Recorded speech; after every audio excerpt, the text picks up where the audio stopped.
โอเ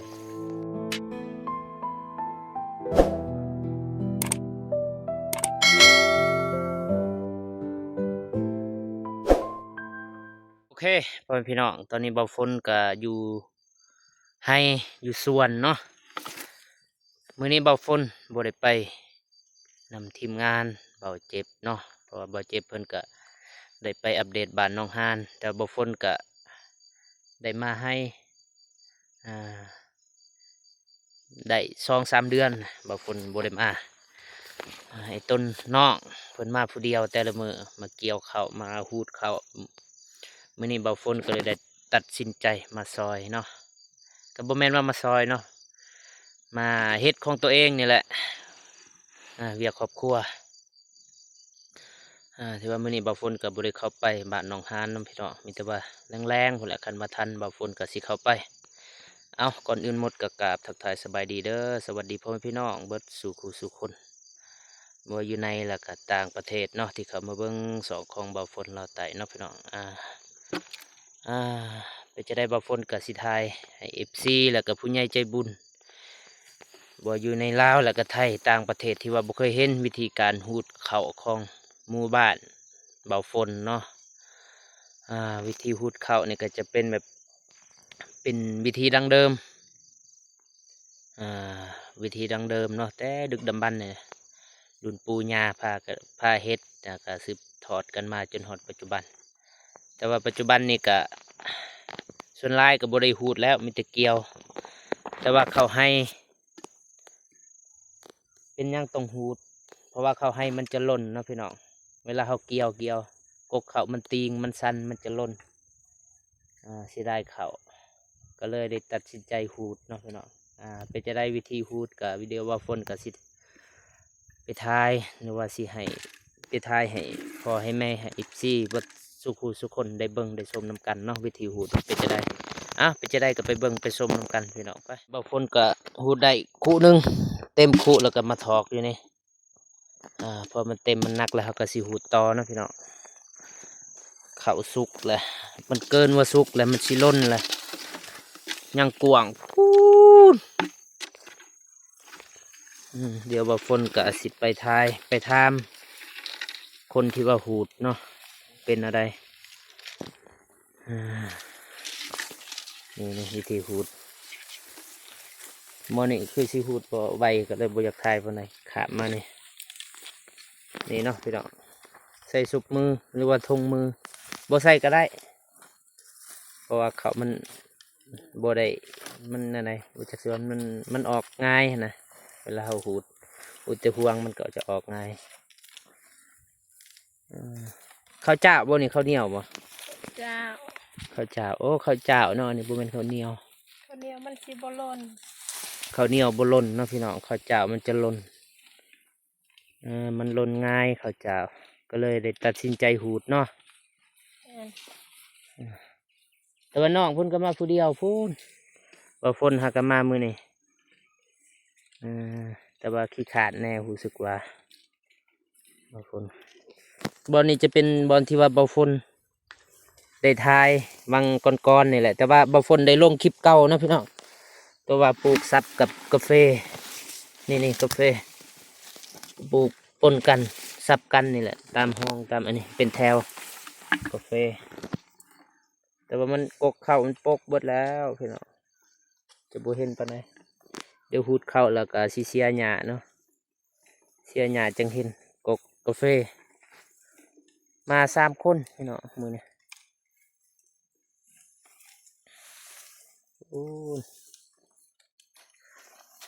แต่บ่ฝนก็ได้ลงแล้วคลิปวังยานี่คลิปหูดเข้าแต่ตอนนี้ก็บ่ฝนก็ถ่ายใหม่อีกสิถ่ายเสียบเด็ดแต่ละขั้นตอนนะพี่น้องยังอีกเป็นเดือนพอแหละจังสิแล้วคันว่าหูดเลยคันว่าเกี่ยวนี่ก็สิบ่ฮอดเดือนเกี่ยวมันไวได้เขาเกี่ยวแล้วมากองไว้บอนเดียวแล้วก็มาตีบ่หรือมาปั้นนี่แหละบางคนก็บ่จักสิเอิญนะพี่น้องนี่ผู้บ่าวฮะเพิ่นขี้ขานแน่แต่ก็จำเป็นเพิ่นว่าก็เลยได้มาซอยครอบครัวมันมาเป็นมือที่2แล้วมือนี้ อืม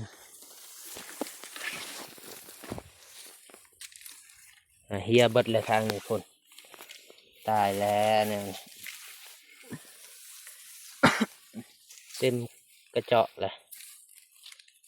กระเจาะบ่เคยเนี่ยบ่เอาบ่หูจะได้หูแบบนี่หูง่ายๆบ่ใส่ถุงมือก็ได้ใส่ก็ได้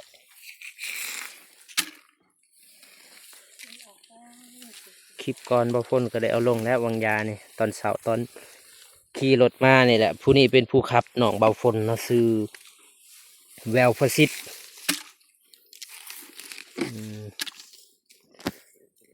โทษ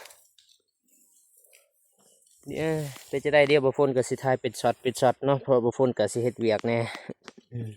แล้วก็มาถอกอยู่นี่เนาะพี่น้องนี่บอลถอกโฮมไว้อยู่นี่แล้วก็ไปหูดไม้อีกน้องชายเพิ่นมาถอกเนาะเพิ่นเต็มแล้วเต็มกระเจาะเลยเต็มขู่แล้วเนาะเต็มกระเจาะเนาะบัดสลาวเอิญกระเจาะถ้าว่าผิดพลาดก็ขอโทษขออภัยเด้อนี่แกะแล้วก็ถอกไว้บอนนี้ถอกจนลายๆเลยนี่สามมันสิเต็มนะพี่น้องสามสิได้กินข้าวอีกชีวิตเนาะนี่แล้วทางหูดแล้วเรียบร้อยแล้วแถวนี้ยังพูนหูดได้แต่น้อยเดียวนี่นะพี่น้อง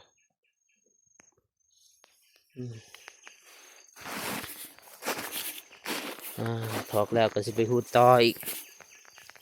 เพราะมันยังลายอยู่พี่น้อง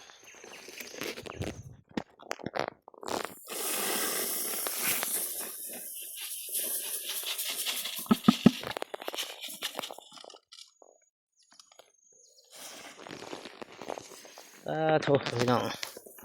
งัวบุให้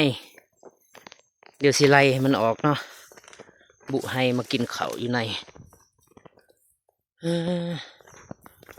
ใช่เลยไม่ใช่เลยเดี๋ยวงัวบุให้ข้าวป้าเขาได้จะได้งัวเบาฝนเองมันเข้าทางใดเด้เฮ้ย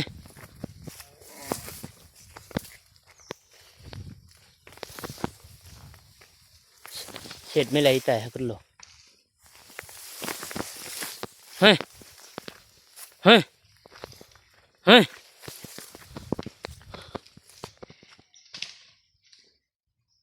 ป้าโดดเลยพี่ลึกอีเลย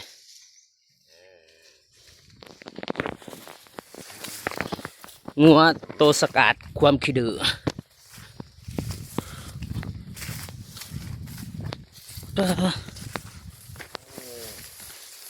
นี่นี่งัวหางกุดขี้ดื้ออีเลยมันโดดพี่แมทปลายบอยู่เกลือ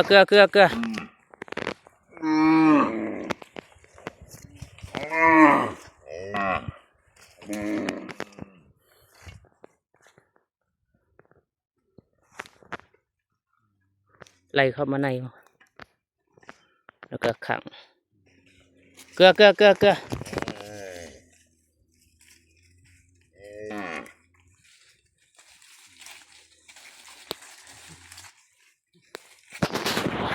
ต่อเข้าบ้านเกลือ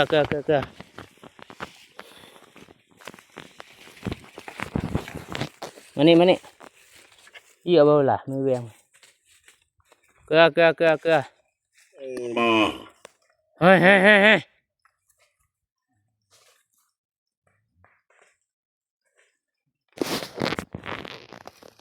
บันเลยมือกันก่อนมีโจดองไอ้ตัวเลยไม่เวียงไอ้ตัวแกหัวหมัดถอยได้หรอกป่ะไม่กระเหย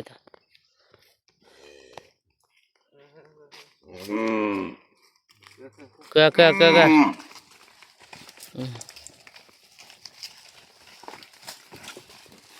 ก ลือเกลือเกลือเกลือเกลือเข้ามาเข้ามา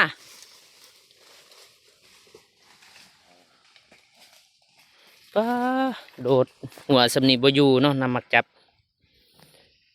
ก็โดดเข้ามากินเขาอยู่ในอืมอยู่นอกขอกเนาะมีแต่สิไล่เข้าไปในเฮ้ยเฮ้ยเข้าไป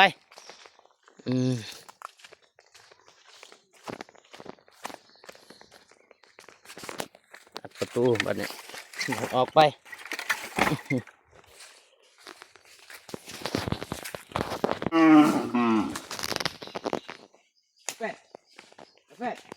ไปไปไป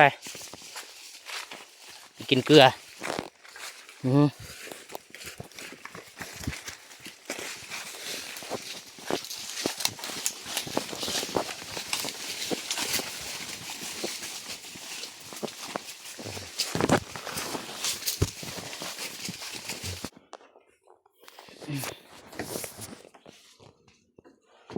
กินน้ำกินในก่อนเมื่อยหูดเข่ากินน้ำเย็นๆกับงัวกับควายกับน้องกับนุ่ง กับงัว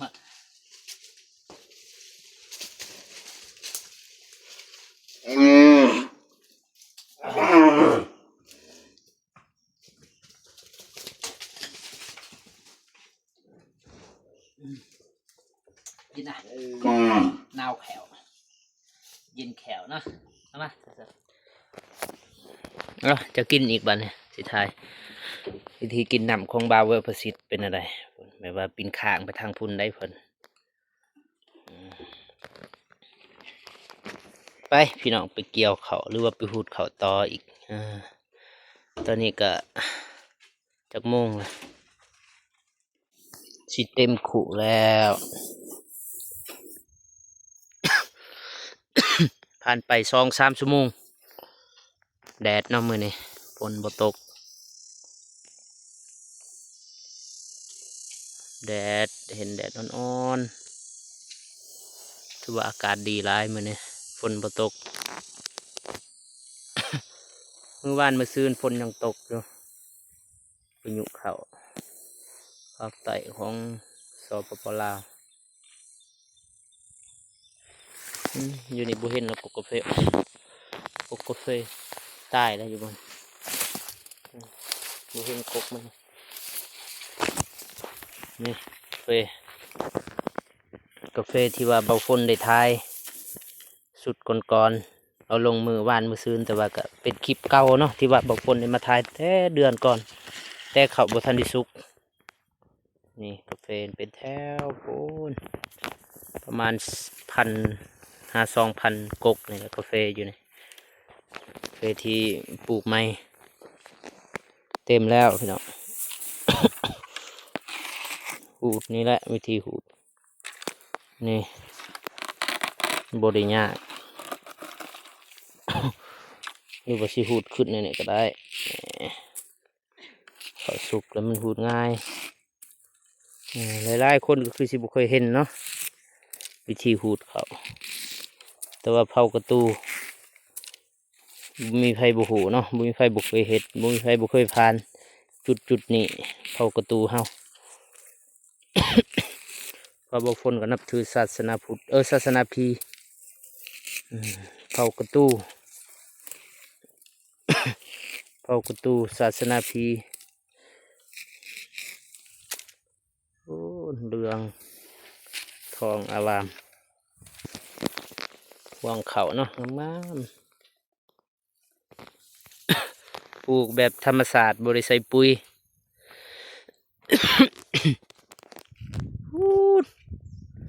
เห็นแล้วขี้ขาดเด้ผู้ใดใจดีมาซอยเด้อทางฝั่งไทยบินมาซอยเบาฝนพูดเข่าแล้วสิไปถอกก่อนยันมันเฮียทางนี้เต็มแล้วบ่ใกล้เลยหิวข้าวแล้วบ่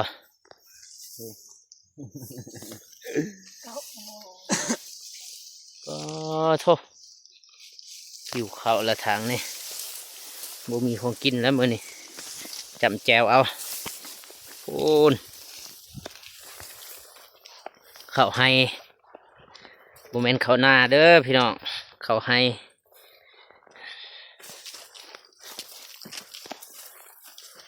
กวางเติบพูนเห็นแล้วก็ขี้ข้านอยากนอนอืมกาแฟโอ้กาแฟเป็นแถวได้ยังกินมื้อนี่ได้เอาของกินแซ่บๆมาอยู่บ่ฮะ มีแต่นางขั้ว นั่งตายแล้วนั่งควายพุ่นวะเอออ่าบ่ฝนจะไปถอกก็นะพี่น้องไปถอกเต็มละนี่บอลถอกฮะ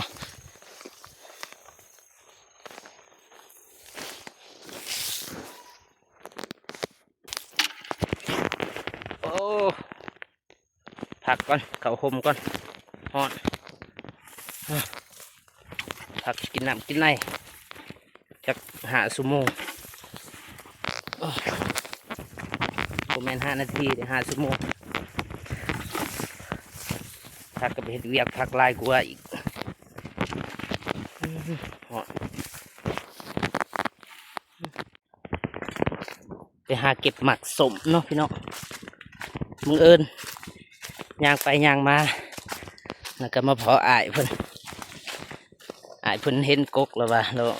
เคยมาเก็บแล้วก็ให้อ้ายเพิ่นพาไปจักอ้ายจักน้องบอกเพิ่นก็บ่แน่ใจรุ่นราวคราวเดียวนี่แหละน้องบ่แม่นอ้ายนะลูกอา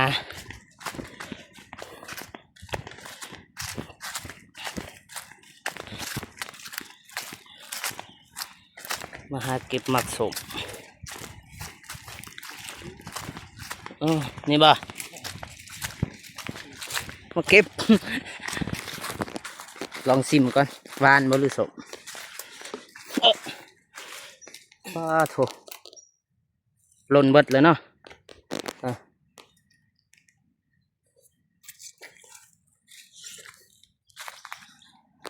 หวานเก็บดิใส่ถุงอยากกินหมักสมก็เลยส่วนน้องเพิ่นมาเก็บเพราะว่าเพิ่นหูกกเด้บางคนบ่หูบ่ได้มาดนล่ะค่าสั้นอยู่ในยางมากย่างเขาเอิ้นนี่มักไฟบ่ แมน มักไฟเนาะทางฝั่งไทยบ่ฮู้ว่าเพิ่นเอิ้นหยังฝั่งลาวหรือว่าแถวบ้านบ่ฝนเอิ้นมักซ้ายแต่ว่าคนลาวเอิ้นมักไฟคนไทยนี่บ่ฮู้มักเก็บหลายๆเลยทางลุ่มนี่จะเป็นตาดเนาะพี่น้องเสียงตาดอยู่ตอนนี้อยู่ลุ่มนี้ตาดสูงบ่ฝนก็เคยมาลิ้นอยู่ตาดอันนี้ว่าเจ็บส่วนมาอยู่มือนั่นแต่ว่าก็บ่ได้มาเดี๋ยวตัดภาพตอนที่เบาฝนแล้วก็น้องเพิ่นเก็บแล้วเนาะพี่น้องเบาฝนก็สิถ่ายเป็นช็อตให้เบิ่งไปพี่น้องไหนแล้วไปนี่แกบินหัวมืออะไรมันมาเกี่ยวเข่าต่ออีกโมเมนต์เกี่ยวเข่าหุดเข่าไปโอเคเนาะพี่น้องตอนนี้ก็หอดเวลาเมื่อแหละมีแต่ว่าเบาฝนแล้วก็น้องผู้หนึงก็สิแก่เข่าหรือว่าสิคนเข่าลงแต่ภูเพราะว่ารถใหญ่ก็ ขึ้นบ่ได้เนาะก็คือเห็นเลยที่เบาฝนถ่ายคลิปก่อนตอนเบาฝนมาเนี่ยเส้นทางมันเป็นอะไรเบาฝนก็ได้ถ่ายให้เบิ่งล่ะเส้นทางยากรถใหญ่ที่ว่าไปบ่ได้มีแต่รถจักรไปได้รถจักรเพราะว่าเส้นทางมันเสาะน้ำฝนมันเสาะแล้วก็เฮ็ดให้รถใหญ่ขึ้นบ่ได้มีแต่ว่าเบาฝนแล้วก็น้องชายก็สิแก่เข่าลงไปไว้อยู่รถใหญ่ถ่าอยู่ตีนภูเนาะพี่น้องเอาไปจะได้เบาฝนก็สิถ่ายเป็นช็อตให้เบิ่งเนาะไปกลับก่อน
aja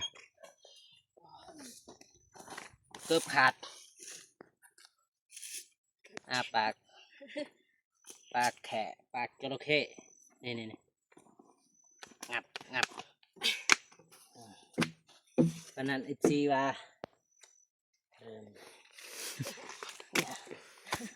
ปานนั้นไอซีว่าบ่ฝนมีเงินเกิมปากเกือบบาดเจ็บเพิ่นให้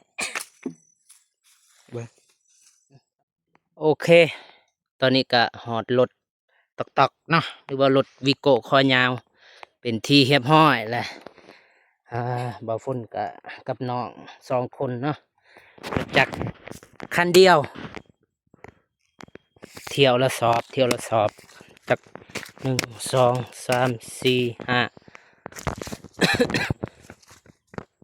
6 7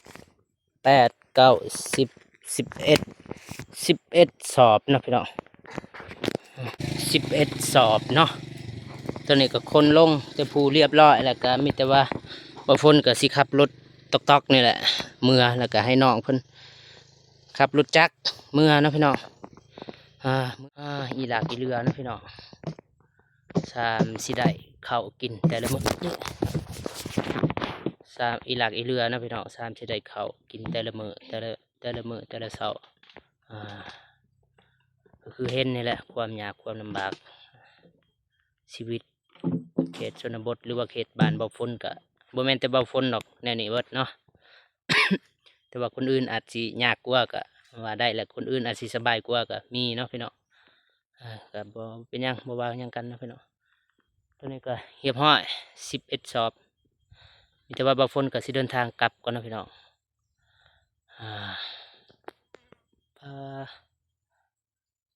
บ่าวฝนก็สิขอเดินทางกลับบ้านก่อนเด้อพี่น้อง